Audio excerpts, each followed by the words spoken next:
example? Do you want an example? Yes. The ludicrous, outrageous criticisms of Joe Rogan around ivermectin, deliberately referring to it as a horse medicine when they know it's an effective medicine. Yeah, that's not a bad Rachel example. Maddow turning up on the TV saying if you take this vaccine, you're not going to get it when it hadn't been clinically trialed for transmission. You have to listen. Wait. Do you think you can improve America by determinedly and avowedly condemning Fox News without acknowledging that you're participating in this? Russell Brand started the conversation by calling out MSNBC for what he sees as blatant hypocrisy, accusing the network of playing the same biased game it claims to expose. In a heated exchange on Bill Maher's show, Brand clashed directly with an MSNBC contributor, and the moment instantly erupted into a fiery on-air confrontation that shook the room. Disingenuous to claim that the biases that are exhibited on Fox News are any different from the biases exhibited on MSNBC. It's difficult to suggest that these corporations operate as anything other than mouthpieces for their affiliate owners in BlackRock and Vanguard. And unless we start to embrace, and also, mate,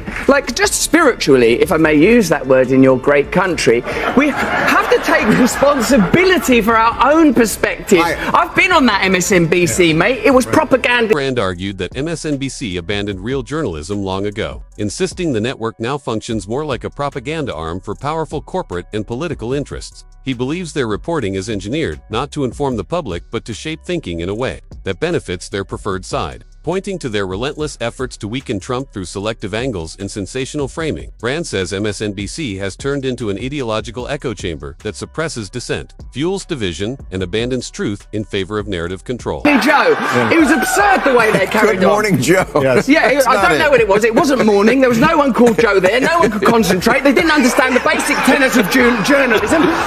No one was willing to stick up for genuine American heroes like Edward Snowden. No one was willing to talk about Julian Assange and what he's suffered trying to bring real journalism to the American people. And Brand. Millions of Americans have grown tired of polished mainstream news and are turning to independent voices like Joe Rogan for honest, unfiltered conversation. These people want real dialogue, not rehearsed talking points or partisan outrage. He argues that more viewers are realizing that networks such as CNN and MSNBC prioritize political interests over genuine truth, while independent platforms allow tough questions and diverse opinions that corporate media avoids. To them, this feels more authentic, more transparent, and far closer to what free speech was meant to be.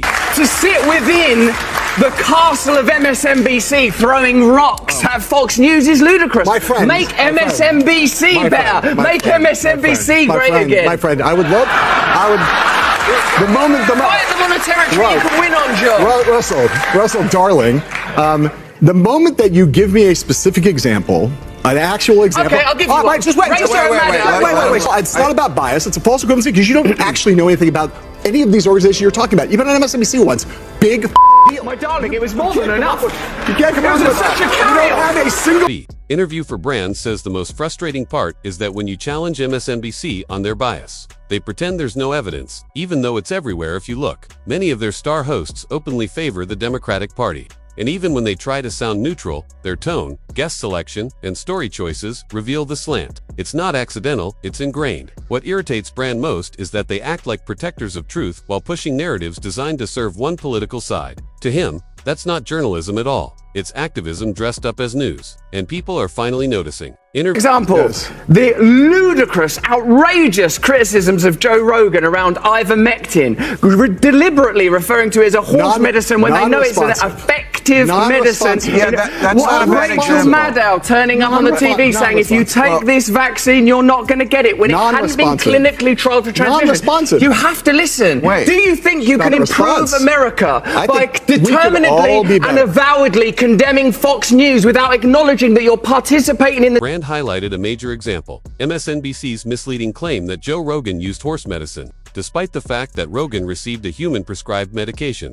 He argues that hosts like Rachel Maddow deliberately framed the story to ridicule Rogan and undermine his credibility, especially because Rogan has publicly criticized their network. To Brand, this wasn't a mistake but a calculated smear designed to protect MSNBC's narrative. He says this kind of behavior proves why so many Americans no longer trust legacy media. which often accuses others of misinformation while spreading its own. Not just listen to Bernie Sanders, someone who plainly, legitimately believes in this country and believes it's possible to change, but is bound by corruption, is bound by the lobbying. Sanders also landed in Brand's crosshairs. Brand claims that Sanders, once seen as the champion of ordinary workers, has now become part of the establishment he once fought against. He criticizes Sanders for railing against the wealthy, while enjoying the comforts and advantages of the political elite, including owning multiple homes. To Brand, Sanders represents a larger issue in politics.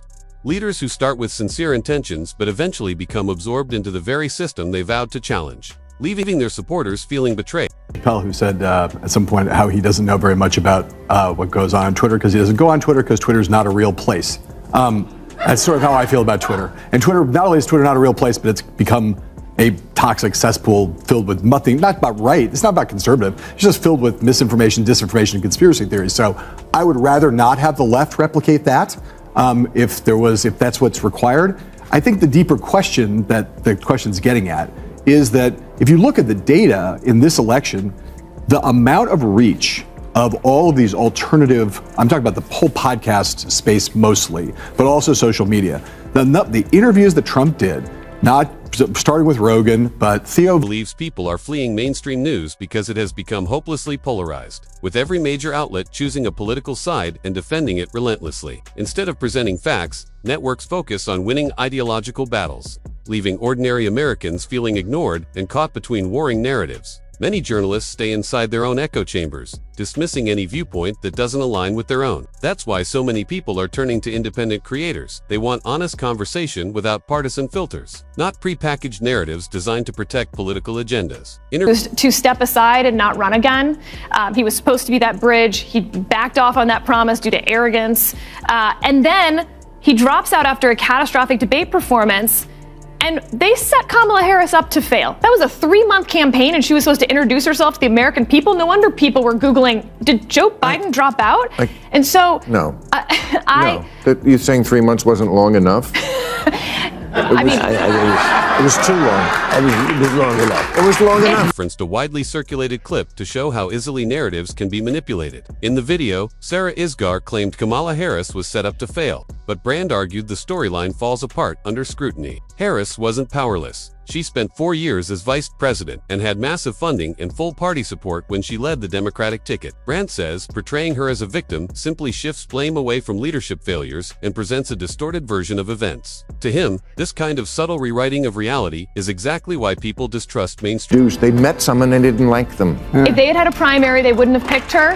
And if they had, she would have been able to rough out those edges that then she basically has to start from scratch with a campaign team she didn't hire that didn't like her, right? It was his team. And so I wonder if that next Democratic person, maybe someone's not even on our radar yet, because frankly, when you look at the history of who's, there's two types, the one who waited in line, who was next in line, and then there's the one who comes out. That's Obama, that's Clinton, that's Reagan to some extent. We had a strong bench. There's a very strong bench. There's a number of people that could argued that the Democratic Party is struggling to find anyone with enough credibility to run in 2028. Zoran Mamdani is already being framed as a socialist threat, while figures like AOC and Gavin Newsom are seen as too extreme to win moderate voters. Bernie Sanders, once the voice of authenticity, has lost his shine and is viewed by many as absorbed into the system he once condemned. Brand says Democrats desperately need someone who can unite the party without pushing radical agendas, but right now, no such leader exists, leaving them in a weakened position. Interview 10 Brand concluded by pointing out that Americans knew Trump long before he ran for office. Yet media outlets spent years obsessively covering him, convinced they could destroy his influence. Instead, their constant criticism. Mass media age. That 107 days is not long enough to know somebody. You are way overestimating the American people in terms of what they. No. You have someone like Donald Trump has become a universally known, understood, loved by some, hated by others over the course of being omnipresent for 8 years. Okay. Barack Obama becomes president of the United States after running for 2 years as president, runs a 50-state primary, is on television, does dozens of Democratic debates, and by the time at the end of that, Most racism only strengthened his appeal among voters who saw him as an outsider battling corruption. Every attempt to block him or damage his image only fueled his popularity. Brand argues this remains true today. The more the media attacks him, the stronger he becomes. He says this obsession reveals a media industry more focused on political influence than truth, pushing audiences toward independent voices that offer authenticity and open discussion. And with that, the message is clear. People are waking up, rejecting the noise, and choosing honesty over narrative.